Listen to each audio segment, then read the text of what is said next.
Bem, nós já estamos aqui ao vivo, mas antes da gente já entrar no assunto, nós queremos somente lembrar que estamos estudando o ESD já há algumas semanas, já é o primeiro programa, tá? O tomo 1, primeiro tomo, que é o programa fundamental, que traz 10 módulos, e já estamos no sexto módulo.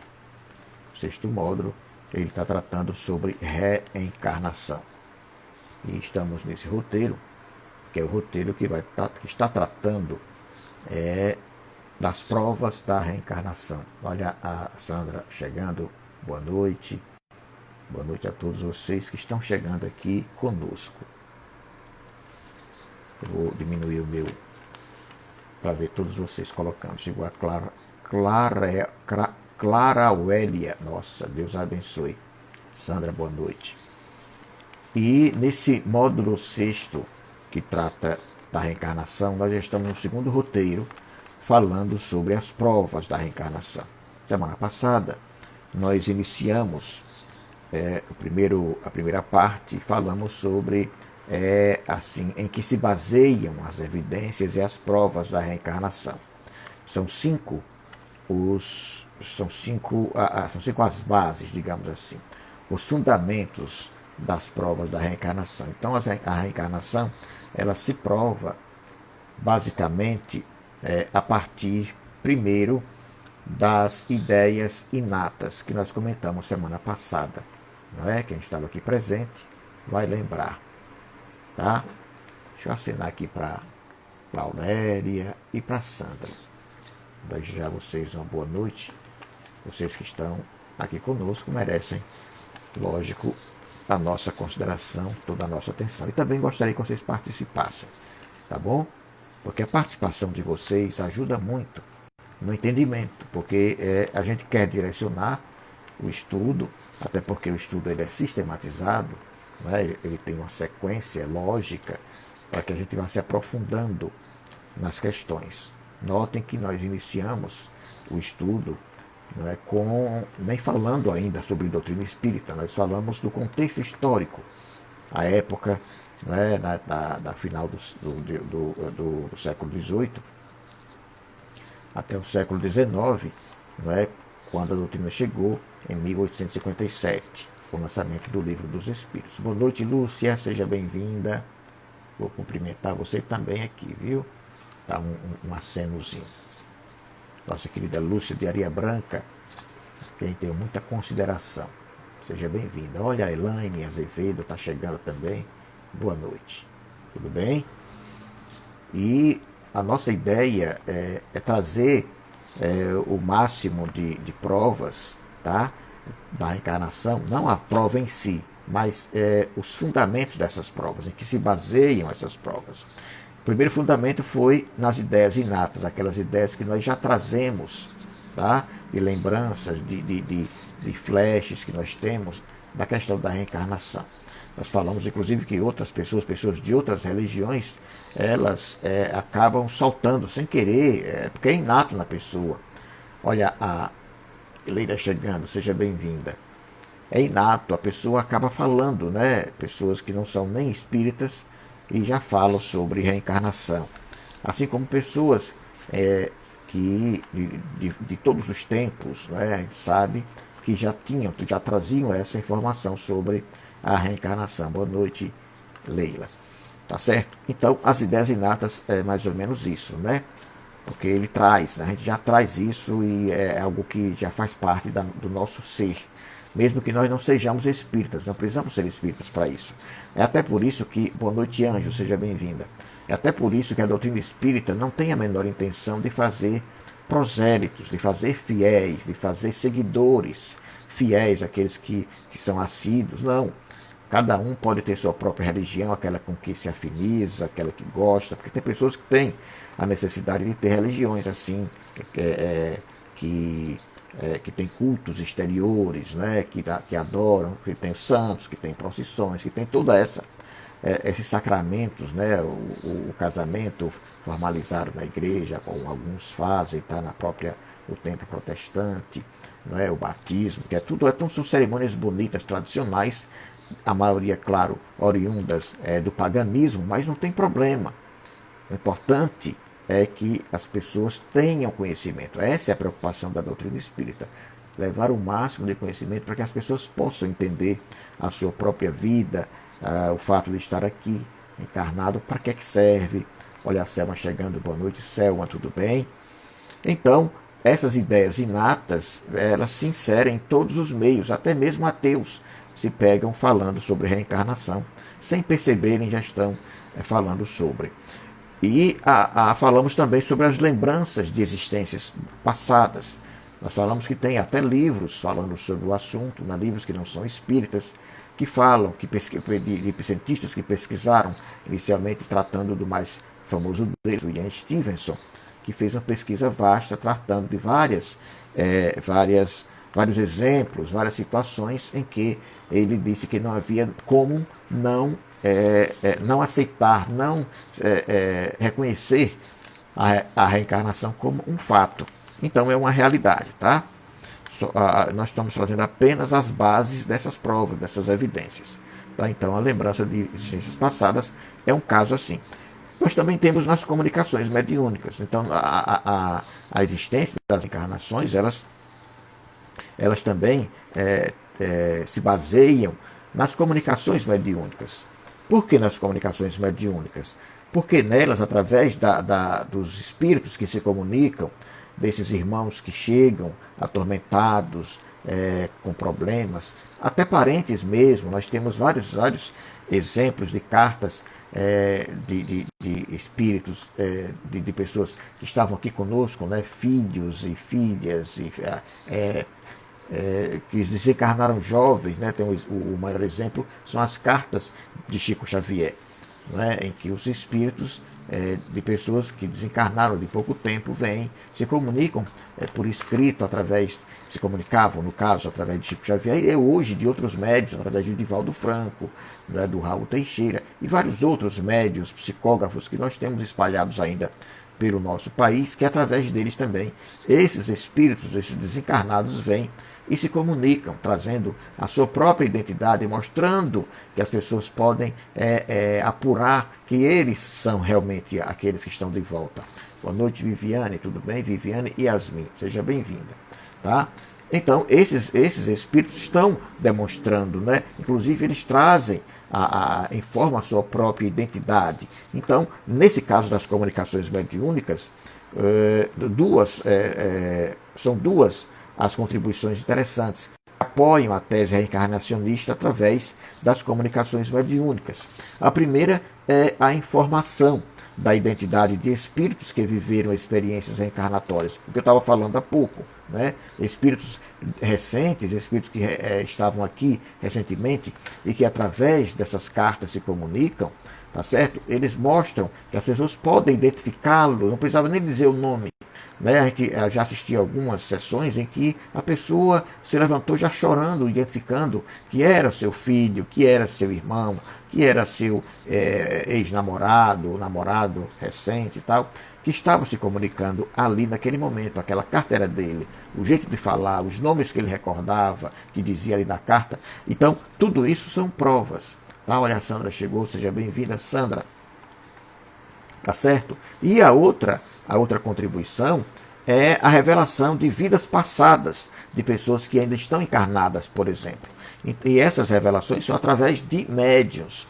É claro que a gente pode dar uma paradinha primeiro na questão da identidade. Primeiro na identidade. Porque essa parte da identidade ela é controvertida, porque em alguns casos nós temos revelações de identidades de espíritos que desencarnaram há muito tempo. E fica muito difícil ter a prova de que realmente é aquele espírito. Mas temos alguns. O Chico Xavier foi uma das provas, era uma antena especialmente assim, impressionante para as comunicações mediúnicas. Vários espíritos se comunicaram através dele e escreveram livros através dele e se identificaram. Um caso, muito dos casos mais interessantes, é o caso do Humberto de Campos. Inclusive, a própria família dele, do Humberto de Campos, entrou na justiça para reivindicar os direitos autorais dos livros. Tá? Muito embora o Chico, quando recebia, dissesse que o livro, né, a mensagem, o conteúdo era dele, do espírito Humberto de Campos, e por isso a reivindicação da autoria dos direitos autorais para a família, a questão de herança inclusive, não é? E perdeu. E aí o próprio Humberto de Campos, ele modificou, ele fez a opção para acabar com o problema de usar um pseudônimo e passou a escrever os livros através do Chico Xavier, com o pseudônimo de Irmão X, justamente para que não fosse mais o Chico perturbado com esse tipo de ação judicial. Tá certo? Já mostrando aí, inclusive, que a própria família dele, do Humberto de Campos, ela estava confirmando, comprovando que realmente eram dele, do Humberto de Campos, aqueles textos, tá certo? Sem contar com o fato ainda do outro livro, o primeiro livro lançado, digamos, por Chico Xavier, que foi o livro Parnaso de Além Túmulo. Quem tiver interesse pode pegá-lo. É um livro que traz vários autores portugueses, brasileiros, de tempos passados, não é? Com todo o seu estilo de escrever, vários com poesias, com quadras, vários inclusive, que esse livro foi submetido a um estudo, porque as pessoas estavam primeiro dizendo que quem tinha escrito era o próprio Chico, né? E depois eles identificaram, perceberam que o estudo dava assim, se Chico Xavier tivesse escrito aquele livro, escrevendo de vários estilos, várias formas, com conteúdos diversos de todas as maneiras, de poesia, de poemas e tal, as pessoas, os estudiosos diriam que ele seria um gênio. Agora, um gênio besta, bobo, porque ele havia dado, entregue os direitos autorais, né,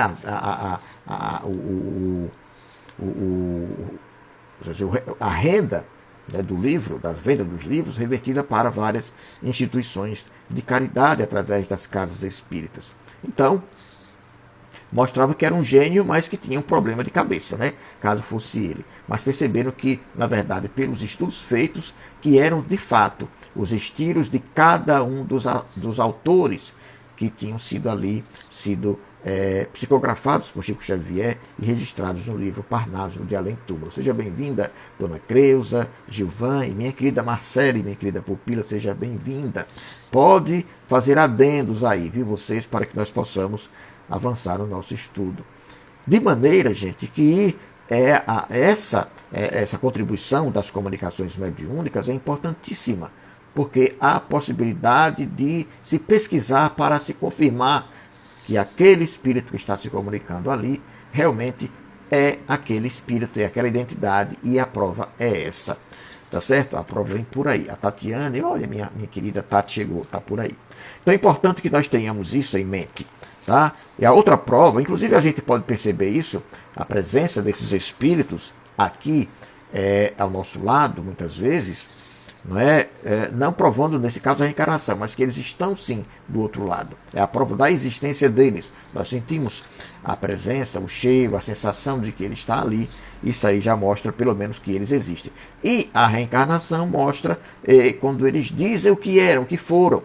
Porque a segunda parte aqui, né, da contribuição das comunicações mediúnicas é quando se revela a todo o passado do encarnado através da comunicação mediúnica, mostrando várias situações. Então, essa questão do passado, nós vamos entender, por exemplo, no livro dos médiuns, o item 290, existem algumas perguntas, algumas questões que Kardec fez justamente para trazer à tona com mais firmeza esse conteúdo da reencarnação. E ele perguntou aos espíritos o seguinte: ele estava perguntando aos espíritos, tá? Podem os espíritos dar-nos a conhecer as nossas existências passadas? Porque essa outra contribuição é fantástica. Né? Por que ele pergunta isso? Primeiro a gente tem que lembrar quando Kardec fez essas questões, a época que ele estava fazendo a pergunta, aproximadamente quase 200 anos, 160 e poucos anos atrás, né? 163, se não me falha a memória. Então, ele fazendo essa pergunta, naquela época, por que ele faria isso? Porque aquela época, como hoje, né? Existem muitos médiuns, pessoas ligadas à mediunidade, no mediunismo, né? Que revelam, dizem que estão sentindo, percebendo, ouvindo, recebendo a informação sobre a vida passada de determinadas pessoas. Nós vemos isso Boa noite, Andréia, por exemplo, de ciganas, né, que dizem ler a mão e falar sobre a vida da pessoa, sobre o passado, né, sobre o futuro e tal. O Americano Touro chegou, boa noite. Então isso daí acontecia também naquela época. Então Kardec, sabendo disso, era importante que ele também tivesse essa informação dos próprios espíritos. Boa noite, Mary. Então eles disseram o seguinte: Deus, algumas vezes, permite que elas, no caso as entidades, não é? Ou essas vidas, vos sejam reveladas. Permite sim. Agora, conforme o objetivo, ou seja, de acordo com o objetivo. Se for para vossa edificação e instrução, as revelações serão verdadeiras e, nesse caso, feitas quase sempre espontaneamente e de modo inteiramente imprevisto. Não é que você vai lá perguntar e os espíritos vão responder. Veja que ele fala o quê? Que as respostas, as revelações, elas são assim espontâneas. Os espíritos de forma espontânea vêm e dizem. Por que eles dizem? Porque tem a permissão. E a permissão é por quê? Porque tem um objetivo útil. Deus permite para que haja algo de positivo, algo de útil, de modo inteiramente tem que ser imprevisto, sem que ninguém esteja a perguntar. Veja que importante, né? E ele fala de Deus, porém, não o permite nunca para a satisfação da vancuriosidade. Por quê? Era exatamente o que estava acontecendo na época, está acontecendo ainda hoje, e aconteceu muito lá na época de Moisés. Por isso ele havia proibido o contato, a conversa, né? a evocação dos mortos naquela época. Por quê? Porque as pessoas estavam fazendo isso assim à torta e à direito, só para saber. Tá? E como é que sabiam? E o que vinha era verdadeiro? Aí onde está a questão. Só é verdadeiro, é o que está colocando aqui, só é verdadeiro quando a coisa acontece de forma assim espontânea, ou seja, os espíritos espontaneamente venham falar, venham revelar e de forma imprevista. Ou seja, não é preciso a gente pensar, vamos evocar e vamos perguntar. Não. Quase sempre. Quando ele fala quase sempre, é porque na época dele ele fazia, o próprio Kardec, essas evocações. E era especificamente para informações instrutivas, como ele fala aqui. Né? Inclusive a doutrina espírita veio assim. Os espíritos vieram primeiro espontaneamente perturbar Kardec, perturbar a sociedade, para que alguém, especificamente Kardec, se interessasse. E aí ele começa a fazer as perguntas e fosse feito fazendo a codificação, de fato, como ele fez. Tá? Por quê? Porque a intenção era chamar a atenção para que a doutrina viesse, que os espíritos trouxessem através de quem tivesse interesse, que tivesse de forma séria e assim, sem interesse próprio, né, mas interesse geral, trazer essas informações importantes, que é exatamente a presença, o retorno do Consolador, que fora prometido pelo Cristo. De maneira que a Marcela está dizendo aqui, não é apenas para satisfazer a curiosidade, né? Exato, não é para satisfazer a curiosidade, não. Tem que ser, como disse aqui ele, com objetivo útil, tá certo? De maneira que a satisfação da curiosidade, para isso, quem faz essa satisfação de curiosidade? Os espíritos inferiores, os espíritos brincalhões, que nós já tratamos, né? Que está tudo lá na questão 100, do Livro dos Espíritos. Nós já falamos sobre isso, né, quando falamos sobre a questão do progresso. Né? Então é importante que nós saibamos. Olha o Petrônio chegando, seja bem-vindo, Petrônio Garcia Moreno, você é sempre bem-vindo, viu? Aqui conosco. E pode questionar, viu, meu querido Petrônio? De maneira, novamente, nós vamos trazer o seguinte, a outra questão que Kardec levantou para os espíritos superiores nesse item 290 do Livro dos Médiuns. A pergunta que ele fez foi a seguinte: por que é que alguns espíritos nunca se recusam a fazer essa espécie de revelações? Olha, veja que ele coloca assim: alguns espíritos nunca se recusam a fazer essas revelações. Por quê? Por que ele está falando isso? Primeiro ele falou lá, né, ele questionou se isso se era possível dar-nos a conhecer a vidas passadas, as nossas existências passadas. E agora ele pergunta por que alguns nunca se recusam a falar, né, sobre essas revelações das nossas vidas passadas. E os espíritos foram bem claros, eles disseram o seguinte, que são espíritos brincalhões, como eu falei há pouco. E eles se divertem à vossa custa, tá? Dizem os espíritos. E acrescentam que, em geral, deveis considerar falsas. Olha, tudo que se perguntar aos espíritos, por mera curiosidade, por interesse próprio, e os espíritos vierem de dizer, né, de forma indiscriminada, o que é que os espíritos respondem?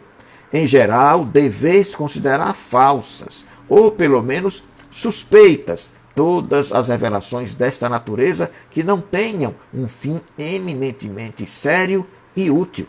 Olha que importante essa informação dos espíritos. Eles acrescentam ainda que aos espíritos zombeteiros apraz, ou seja, eles gostam de lisonjear o amor próprio por meio de pretensas origens, ou seja, de falar de coisas que a pessoa quer ouvir. Bruna, seja bem-vinda, Bruna Lima. Como assim? Porque nós, quando vamos perguntar, qual é o nosso interesse? Quando vamos perguntar esse tipo de coisa. O que é que nós queremos saber em geral? Nós queremos saber se nós somos reis, rainhas, se fomos ricos, se fomos bonitos, se vivemos nessa ou naquela cidade boa. Ou seja, nós já trazemos em nós, porque nós nos mostramos inteiramente para os espíritos. E eles percebem o que nós queremos. Então, eles sabendo o que nós queremos ouvir, eles dizem de qualquer forma, porque eles querem brincar. A Sandra Mota está aqui dizendo o seguinte, Edilson, perguntando: um espírito recém-encarnado pode se apresentar com a aparência de outra vida anterior, afirmando que hoje ele é tal pessoa? Veja, Sandra, a pergunta é interessante. Por que é interessante? Porque quando se fala em recém-encarnado, é o quê? É um bebê, é uma criança, né?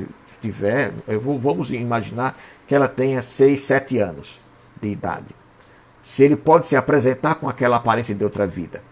Veja, é preciso que aquele espírito, tá, seja evoluído, que tenha uma evolução razoável, para poder ele já estar com um domínio suficiente de si mesmo, do seu corpo, do seu perispírito, tá, domínio da sua encarnação, para que ele possa fazer isso. Tá, Sandra? Muito raramente isso pode acontecer. Não quer dizer que não aconteça. Pode, mas a gente não tem notícia de que isso tenha acontecido. Tá? Por que eu estou dizendo isso? E por que eu disse que pode? Porque há espíritos superiores que já não tem mais assim, como cair, como entrar em tentação. Espíritos que já evoluíram o suficiente para isso. Nós chamamos eles de espíritos superiores. Nós já falamos sobre isso, né? Nós já estudamos aqui. Então, esses espíritos, eles têm um domínio. Vamos trazer um espírito dessa natureza, o Francisco de Assis. Nós já comentamos sobre ele aqui. Tá? Mas vê que quando a gente lê o livro, que isso, inclusive, todas as terças-feiras fala sobre ele, de vez em quando ela conta histórias sobre ele, o Francisco de Assis, que era o João Evangelista, né? O Evangelho de João, escreveu o Evangelho, era discípulo do Cristo. Ele, enquanto estava no processo reencarnatório, tá? Eu já falei semana passada, em processo de miniaturização, ele ainda saía, se comunicava fora do corpo. Ele não precisava estar preso ali no feto, tá certo? Mas, da forma como você colocou, é extremamente raro e eu não tenho notícia de que tenha acontecido, embora digo que possa, tá? Por quê? Porque a superioridade do espírito faz com que ele não tenha mais essas limitações que nós temos ainda em relação ao corpo. Então, o máximo que pode acontecer que a gente pode, que tem notícia, é desse espírito se lembrar da vida passada. Ele não se apresentar, ou seja, não se mostrar com a sua indumentária passada, mas ele falar sobre, comentar sobre a vida passada dele e dizer o que ele foi, como era o nome, os pais, irmãos. Isso tem muito, inclusive muito estudo sobre isso, porque várias crianças em várias partes do planeta já demonstraram essas recordações, esse tipo de recordação de vidas passadas. Ok? Então, o que é que os espíritos acrescentam com relação a isso, a questão desses espíritos brincalhões?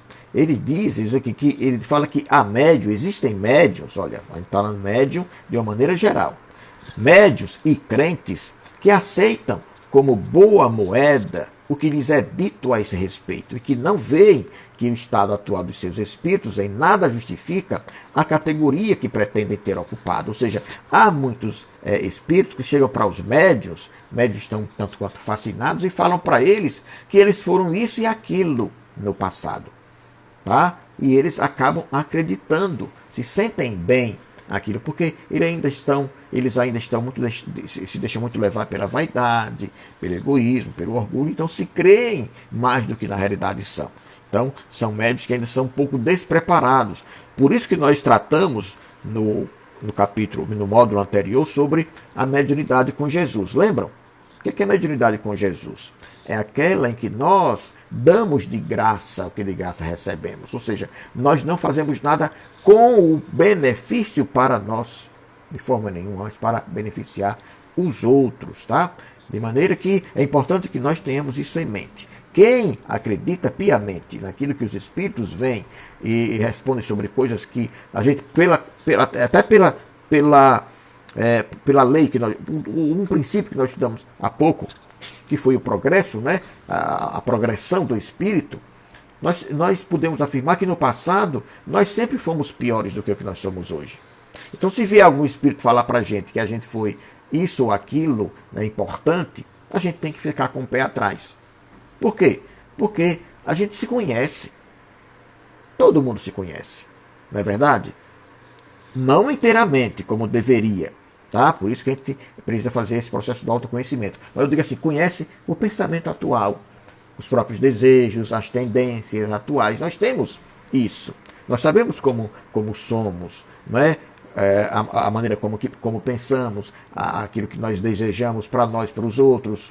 Não vou entrar muito em detalhe nisso para que vocês não desviem o tema, né? nesse ponto. Mas nós sabemos que nós não somos aquilo tudo que a gente acha que é. Se a gente não é tão essas coisas todas hoje, primeiro eu vou falar logo de cara. Nós, de vez em quando, nós queremos nos vingar, nós queremos prender as pessoas, nós queremos machucar as pessoas, muitos de nós queremos pena de morte, muitos de nós somos a favor do aborto, não é? E temos muita justificativa. Significa dizer que nós não somos essas coisas todas. Tá certo? Então, nós não podemos ter sido melhores ontem do que somos hoje. Muito pelo contrário. E a Leila fala aqui que pelas suas tendências saberás porque sofres. Verdade. Então, nós sabemos disso. Então, ele acrescenta o seguinte para nós aqui. Que isso daí se trata de vaidadezinha, que serve de divertimento aos espíritos brincalhões, tanto quanto para os homens. Por que assim? Porque os espíritos, gente, como nós já sabemos, né, todo mundo já sabe, são as almas daqueles que partiram daqui. Então eles saem daqui, da terra, pelas portas da morte, pelo desencarne, do mesmo jeito que era aqui. Então, se aqui você sai daqui, era uma pessoa brincalhona, gostava de tirar onda e tal, você vai para o mundo espiritual e você continua sendo assim. Você não melhora do dia para a noite. Não. Então, quando está do lado de lá, como nós gostamos de tirar onda das pessoas aqui, né, e nós rimos disso, criamos situações embaraçosas, né, e às vezes até vexatórias para os outros, ridicularizamos as pessoas, até as humilhamos, né, com as brincadeiras, né, só basta ver os humoristas, o que eles fazem, né, as imitações que eles fazem por aí afora, e o que faziam, né, com as pessoas que hoje reivindicam um pouco mais de respeito. Então, quando sai para o mundo espiritual, continua do mesmo jeito. Então, eles também tiram onda. Então, quando eles chegam aqui, o médium pergunta se foi, eu quero saber se fui Cleópatra na encarnação anterior. Ele vai dizer que foi. E aí o médium vai acreditar, se ele não tiver com o pé calçado, digamos assim. E aí os espíritos do outro lado mais riem, tiram onda, enrolam, né? Porque sabem que enganaram, né? E porque as pessoas acabam acreditando. Tá? Chegou aqui o Evandro, que Deus abençoe, e a Adriana, nossa querida Adriana, também está chegando aqui. Então, acreditar em tudo que os espíritos dizem os espíritos aqui, é simplesmente o quê? É simplesmente a gente se deixar levar pela nossa própria vaidade, pelo nosso orgulho, pelo nosso egoísmo, e ser vítima de brincadeiras, de mangação dos espíritos que dizem isso para a gente, né? A outra pergunta que os espíritos fizeram é o seguinte, aliás, que Kardec fez o seguinte: assim como não podemos conhecer a nossa individualidade, é a pergunta dele, né? Porque ele está falando sobre a questão da individualidade, né? O que eu era no passado. Segue-se que também nada podemos saber do gênero de existência que tivemos, da posição social que ocupamos, das virtudes e dos defeitos que em nós predominavam no passado? Ou seja, ele quer saber o quê? Ele quer saber se nós não podemos saber da nossa identidade do passado, que não é interessante para a gente, segundo aqui os espíritos disseram. Então quer dizer que também a gente não pode saber o gênero de existência, ou seja, o que é que nós fizemos, como nós nos comportávamos, né? A posição social que nós tínhamos, que ocupamos em determinada vida, como nós éramos em termos de virtude, os defeitos, o que é que nós tínhamos e tal. Será que não podemos saber disso? E os espíritos falaram assim: não, isso pode ser revelado. Claro que pode. Porque essas revelações delas, vós podeis tirar proveito para vos melhorardes agora nessa encarnação. Aliás, eles acrescentam, estudando o vosso presente, é o que eu falei há pouco, olha, estudando o vosso presente, podeis vós mesmos deduzir o vosso passado. Significa o quê? Se eu começar a me analisar como eu sou hoje, naturalmente eu vou ter uma ideia próxima do que eu era lá atrás, do que eu fazia, não é? Pelas minhas tendências, como disse há pouco, como colocou a nossa querida Leila, não é? As nossas tendências de hoje revelam o que nós fomos ontem, no passado. E Emmanuel vem acrescentar o seguinte, na opinião dele, deixa eu ver qual é em que ponto é que ele vai trazer essa informação. O Emmanuel ele vai trazer para a gente, deixa eu ver, aqui, o livro O Consolador, tá certo? A questão 370. Esse livro Consolador é um livro interessante, viu? Traz várias questões e ele responde, Emmanuel. Tá? Então ele vai dizer o seguinte, que os espíritos que se revelam através das organizações mediúnicas e das sessões mediúnicas que acontecem, eles devem ser identificados por suas ideias e pela essência espiritual de suas palavras. Tá certo? Então, a identidade deles não é o nome que é importante, não. É o conteúdo, tá certo? Ele fala. As ideias que eles estão trazendo. Que ideias são essas? Então vai mostrar para nós aí a capacidade, o conhecimento dele a respeito da situação, né, que ele está trazendo, se é sobre ele ou se é sobre a própria sessão que está acontecendo. Então, determinados médios com tarefa especializada, uma tarefa mais sistematizada que ele organizou, que ele se preparou para isso, eles podem ser auxiliares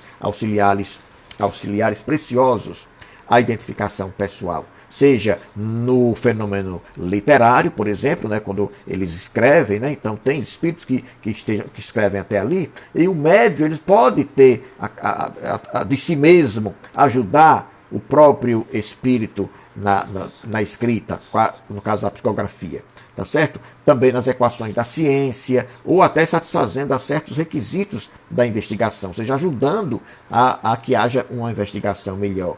Todavia, essa não é a regra geral. Não é. Salientando-se aí que as entidades espirituais, no caso os espíritos, muitas vezes, eles não encontram senão um material deficiente, que as obriga, no caso, obriga os espíritos, tão só ao indispensável no que se refere à comunicação. Ou seja, quando ele fala de de organização mediúnica, né? O material deficiente é o médium. Por quê? Se o médium não for uma pessoa que exercita, que se preparou, que assim, se disciplinou para a atividade mediúnica, ele é um material deficiente, é um instrumento falho. Então, os espíritos, quando se utiliza de médiuns assim, têm dificuldade de trazer algo muito mais forte, muito mais claro. Por quê? Porque o médium atrapalha. Porque ele tem influência na comunicação, o médium. Tá certo? Então, ele acrescenta, Emmanuel, ainda dizendo que devemos entender, contudo, que a linguagem do Espírito ela é universal, pelos fios invisíveis do pensamento, vem pelo pensamento, o que, aliás, não invalida a necessidade de um estudo atento acerca de todas as ideias lançadas nas mensagens medianímicas, guardando-se muito cuidado no capítulo dos nomes ilustres que, porventura, as subscrevam. Como assim? Porque muitas entidades podem se utilizar da fragilidade mediúnica, né? Porque às vezes o médium não tem o cuidado necessário e o espírito percebe isso. Então eles podem assinar aquela comunicação com um nome ilustre, só para, como é que nós vamos dizer assim, dar veracidade à sua comunicação. E aí nós temos que ter cuidado. Olha o Roberto aí, seja bem-vindo, Roberto. Tá certo? Por quê? Jaqueline, seja bem-vinda, Jaqueline. É um prazer você por aqui. Então é importante, gente, que a gente tome esse cuidado com aqueles nomes ilustres que os espíritos assinam através daquela comunicação. Nas manifestações de toda a natureza, porém, o crente, né, o estudioso do problema da identificação, não pode dispensar aquele sentido espiritual de observação, que ele fará sempre no imo da consciência. Ou seja, ele tem que passar pelo crivo da própria consciência, né, e sempre duvidar. Quando vem uma mensagem dizer que é uma pessoa ilustre, uma pessoa conhecida, vamos duvidar. A recomendação dos espíritos é essa, que nós duvidemos. Eles aceitam que nós duvidemos deles. Por quê? Porque eles têm o quê? Eles têm consciência do trabalho que eles realizam. Eles não têm interesse em enganar absolutamente ninguém. Aqueles que acham ruim que a gente duvide, né, aqueles espíritos que reclamam de que a gente esteja duvidando deles, da comunicação, ou do nome que eles estão dizendo que são espíritos que realmente estão querendo enganar. Tem que tomar cuidado, não somente com o espírito, como também com o médium que fica agastado, fica incomodado quando se duvida. Por quê? Tem que ter cuidado. Porque o médium ele é tão somente um instrumento. A comunicação não é dele. Tá? Então ele não precisa estar defendendo. Inclusive ele tem que estimular a dúvida. Olha, eu não sei se tal estudo, é porque eu só passei. Tá certo? Então pode ser que não seja. Né? E eu não tenho só essas coisas todas para que eu seja de credibilidade infalível. Não. Eu posso ser enganado também. Tá? Então, essa é a atitude que o médium tem que ter. Tem que ser humilde e saber que ele não é infalível. Ele pode ser vítima, sim, de mistificação. Ok? Então, aí nós temos colocamos isso para que vocês possam entender que, embora seja uma base, a comunicação mediúnica que traz revelações do passado, tanto do próprio do encarnado, aquele que está encarnado, como também através da identidade que se dá das comunicações de espíritos que podem ser identificados, né, pelo que eles dizem, pelo conteúdo inclusive, tá? Apesar de tudo isso, nós temos que ter esse cuidado todo. Né? São provas da reencarnação. Provas por quê? Porque mostram que eles estiveram aqui. Né? Estiveram outras vezes, porque eles podem falar de uma encarnação em que eles estavam aqui e que já não são mais, já vieram com outros nomes e tal. E pode-se buscar sim a investigação para confirmar. Não se acreditar assim de cara, sem uma investigação. Seria tolice de cara se aceitar de imediato que aquele espírito é aquele espírito, que aquela história que ele está contando é verdadeira. Não, é preciso investigar. Tá? Ok? Vanessa, seja bem-vinda. A Silvia chegou aqui conosco também, para trazer também a sua contribuição. Então, as provas também se baseiam essencialmente num outro ponto, né, num outro tipo de estudo que se faz. Olha a Aline aqui, como é que vai, Aline? Tudo bem? Seja bem-vinda. O outro ponto nos fenômenos de transcomunicação instrumental. Não sei se vocês já ouviram falar sobre isso. A transcomunicação instrumental é a forma de os espíritos se comunicarem por meio de aparelhos ou equipamentos eletrônicos. Então existe todo um estudo, tanto no meio espírita quanto fora do meio espírita, pessoas muito sérias envolvidas nessas pesquisas científicas, né, buscando trazer a veracidade dessas comunicações. Tá certo? Então, através dessa transcomunicação, representa ela também igualmente mais uma evidência da reencarnação. Porque através dela, né, tal como ocorre nas comunicações mediúnicas propriamente ditas, os espíritos podem dar informações a respeito de encarnações anteriores, tanto de si mesmo como também de outros espíritos com os quais eles conviveram e também daqueles que estão encarnados.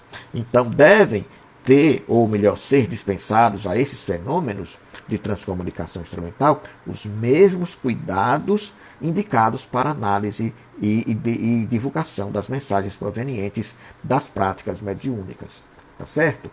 Boa noite, Silvia. Por que é importante ter cuidado? Todos os cuidados. Porque também podemos ser vítimas de mentiras, de falsificação, de mistificação.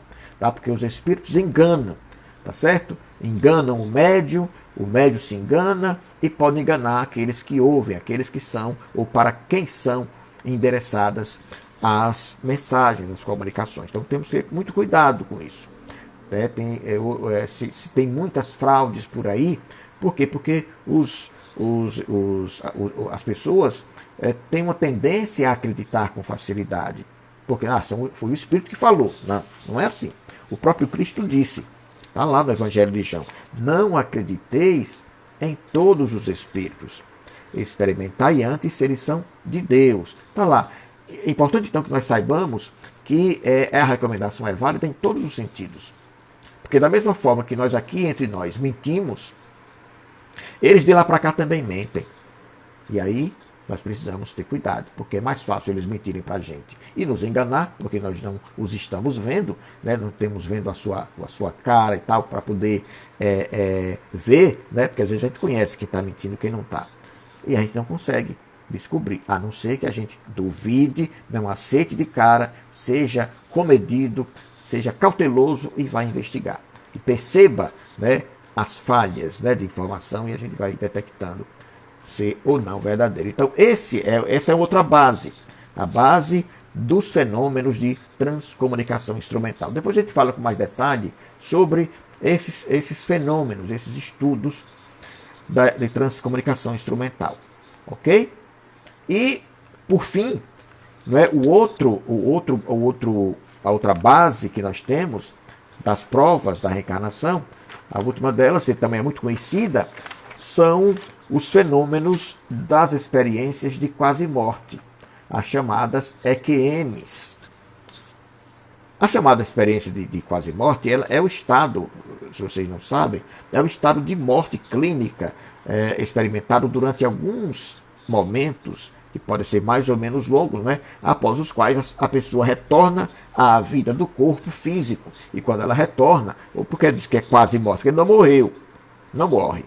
Né? É quase morte. Se morresse, não voltava. Bom deixar claro, né?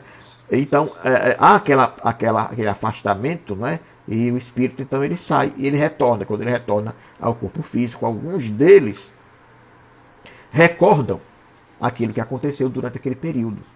E é interessante, tá? Porque os relatos do que se passou durante aquele período, feitos inclusive aos médicos e aos enfermeiros, às enfermeiras, por indivíduos de várias culturas e credos, né, coincidem com o que diz o Espiritismo e demais religiões reencarnacionistas.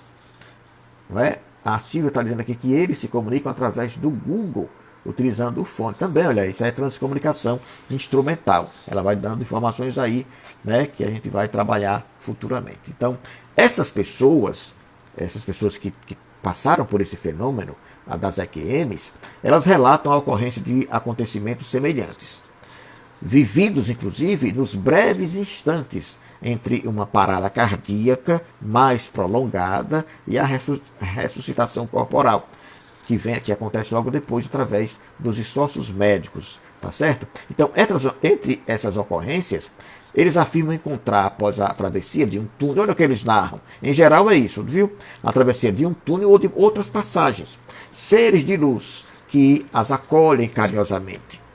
E é frequente a recepção pelos parentes e amigos falecidos. Tá? Existem estudos, inclusive, feitos no Brasil sobre isso. Em outros países também. Alguns estudiosos, alguns cientistas estão fazendo trabalhos em conjunto com esses estudos, tá?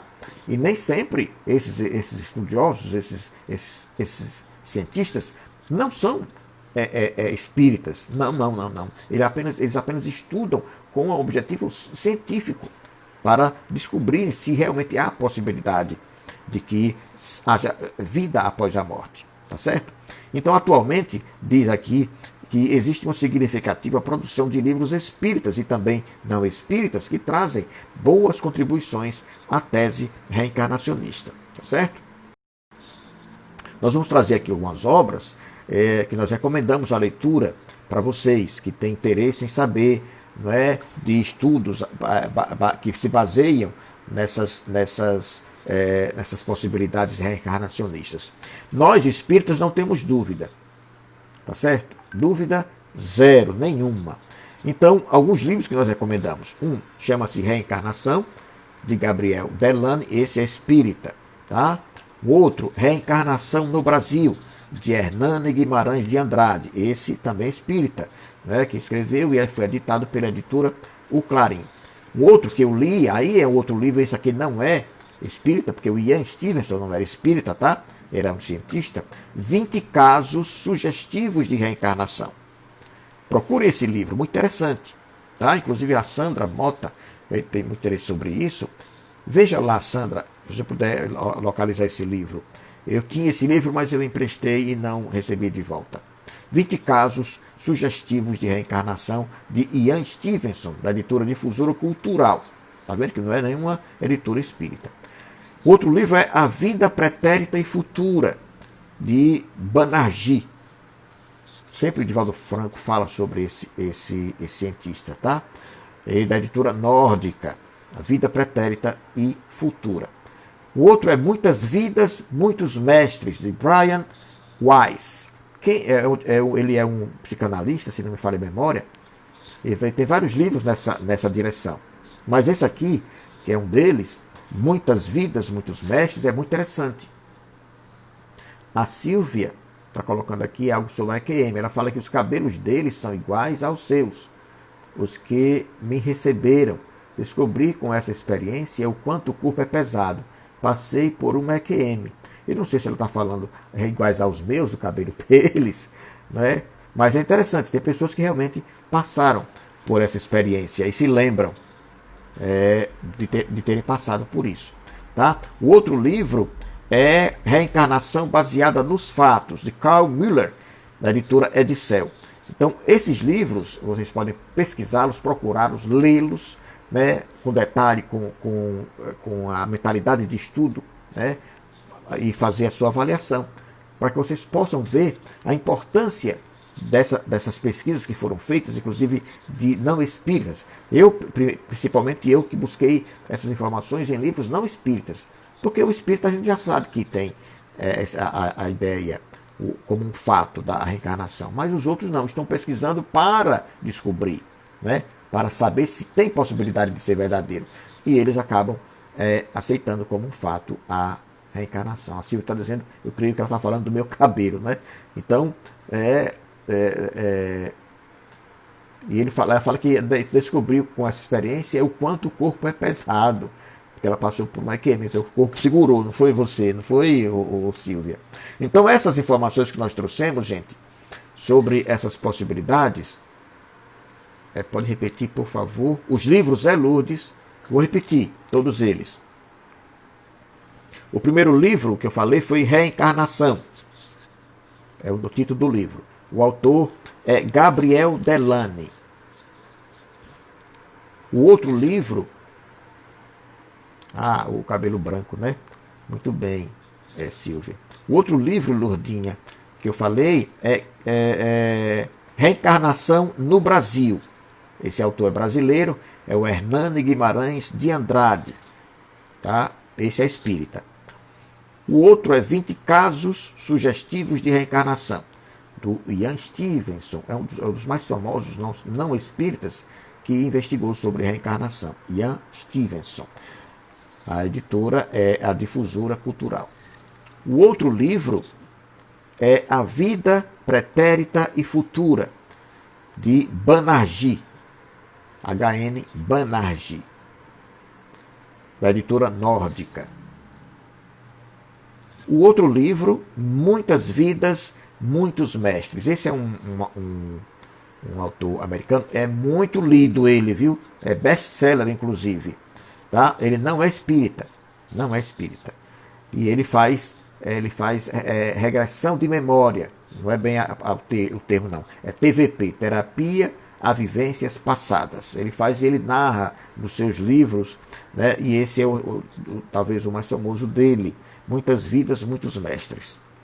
O outro livro é Reencarnação Baseada nos Fatos, tá? É de Carl Miller, da editora Edicel. Veja que esse livro ele vai estudar os fatos e deduzir dos fatos a possibilidade real da reencarnação. Tá? Então são aí, não sei se vocês percebem que, gente, a reencarnação é um fato. Nós hoje somos a reencarnação de nós que fomos também outra vida, tivemos outra vida. Tá? Nós somos herdeiros de nós mesmos. Tá? Nós temos as ideias inatas, aquilo que já nós trazemos, né? E falamos sobre a reencarnação. Lourdinha emprestou, foi Lourdinha. Eu também tenho esse problema, né? Não sei se você vai conseguir reavê-lo, mas os que eu emprestei, nenhum deles eu recebi de volta, infelizmente. Mas o importante é que eles estejam sendo úteis para as pessoas que estão lendo, né? Que estejam sendo espalhados e as pessoas estejam lendo. É o que importa, tá? Então, gostaria de saber de vocês, gente, por nada, Lourdinha, se vocês entenderam, se ficou alguma dúvida sobre as provas da reencarnação. Se vocês acham que a gente pode avançar, se a gente pode voltar em algum ponto que nós deixamos a desejar aqui, fiquem à vontade e coloquem para que nós possamos ter uma ideia do alcance dos esclarecimentos, das explicações que nós tentamos trazer para vocês. Desde a semana passada, nós falamos inicialmente sobre essas provas e concluímos hoje com esses 3 últimos fundamentos. Ok? Nós estamos finalizando. Fique à vontade, não vou avançar. Semana que vem nós vamos tratar ainda de reencarnação. A Leila colocou tudo ok. Não sei se ela fala por todos ou só por ela. Mas nós vamos trazer para vocês na próxima semana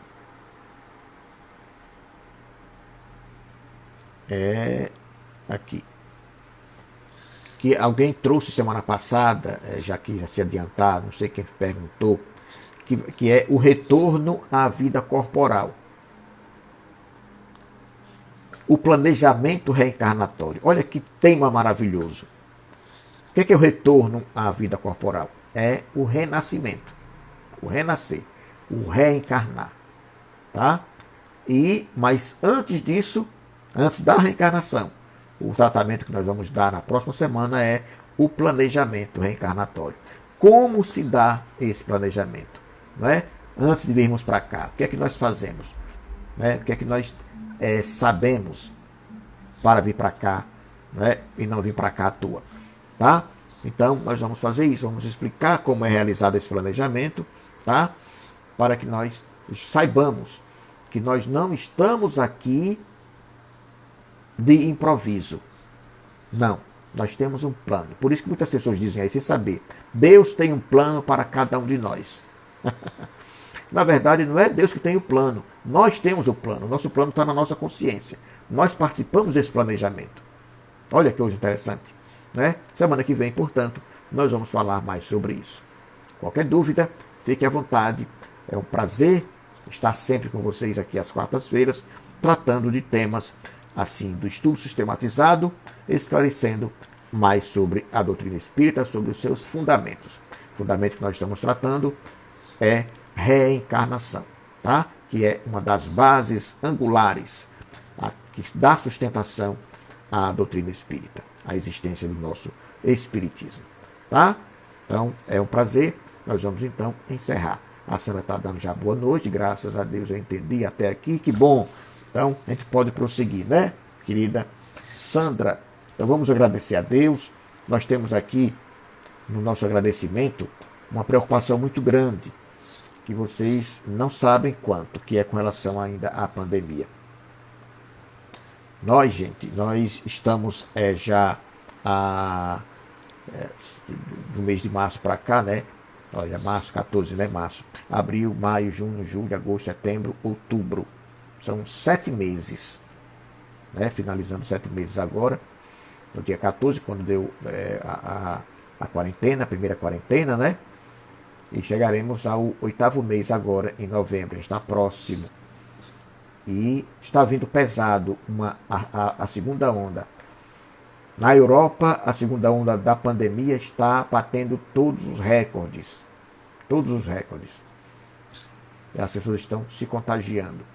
E como eles desmontaram, né, muitos hospitais, muitas UTIs, que imaginaram como nós aqui que estava acabando, mas alguns se prepararam, estão reativando as suas UTIs, porque vai muita gente precisar de novo. Aqui é a mesma coisa. Então tomemos os nossos cuidados. Olha, a Neide chegou já terminando, né, Neide? Mas vai ficar gravada, viu, Neide, aí, para que você possa assistir depois. Tá? Então nós vamos agradecer agora, pedindo a vocês, por favor, que permaneçam tendo cuidados, todos os cuidados do mundo, quanto a tudo que está ocorrendo ainda. Toda a proteção que a gente precisa, continue, né, usando máscara, tendo cuidado com o distanciamento, saindo só na boa, na necessidade. Saibamos fazer aquilo que é bom para nós e é bom para todo mundo. É bom uns para os outros. Pensemos uns nos outros, mas não podemos esquecer disso. Devemos pensar sempre. Então, para encerrar, nós vamos fazer aquele Pai Nosso que eu mesmo fiz aqui, uma coisa que eu quis fazer para a gente não sair à toa de mãos abanando na nossa finalização do estudo. Então, nosso Pai Nosso, eu peço que vocês aí fechem seus olhos, nós vamos rezar dizendo assim, olha, é o Pai Nosso que eu criei, viu, gente? E eu poetizei assim: Pai Nosso, Pai de todos nós, exaltamos a Ti, Senhor, não somente por Teu amor, mas por ouvires nossa voz ante as aflições do caminho, embora a dor seja o cadinho antes da paz que vem após. Pai nosso de misericórdia, confiamos em Ti, Senhor, sustenta-nos em meio à dor, surgida em face da discórdia, exposta por egos insanos, dispostos a fraudar Teus planos, que migremos para a concórdia. Pai nosso, de ternura e amor, que nos amas tanto e tanto, a ponto de em todo canto lançares um Consolador. Deste Teu Filho em sacrifício, tornando a nós menos difícil notar a dor algum valor. Pai nosso do amor divinal, gratos somos por Teu perdão, bênção da reencarnação em que nos livramos do mal, aurido de escolhas falidas, de vidas em vidas sofridas, tornando o bem nossa moral. Pai nosso que estás nos céus, assim seja. Muito obrigado a todos vocês, muita paz. E até o nosso estudo de amanhã, tá? Estudo do Evangelho. 9 horas da manhã tem o Evangelho Café com Luz. Às 17 horas nós temos a conversa fraterna com Illinois. E às 19 horas nosso estudo do Evangelho, tá? Muita paz, muita luz para todos vocês. Muito obrigado pela sua presença. Até mais. Tenha uma boa noite.